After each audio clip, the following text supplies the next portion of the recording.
Welcome to our trading channel. This is Jenny from peakbinaryoption.com. Recently, AUD-USD pair also made the record high together with gold. It shows a downward trend in the past hours. There is a reversal at the level of 0.6771. Although the market did a little when the USD session opens, the reversal recovered soon in 5 minutes.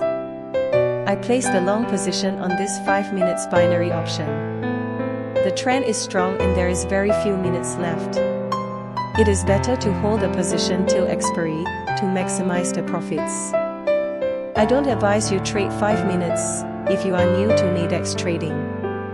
There are many opportunities, but need experience to improve the overall performance in long run. No one can predict the market exactly, so keep the risk in mind. If you have any question, feel free to contact our team via email or Skype. Thanks for watching and wish you succeed in trading.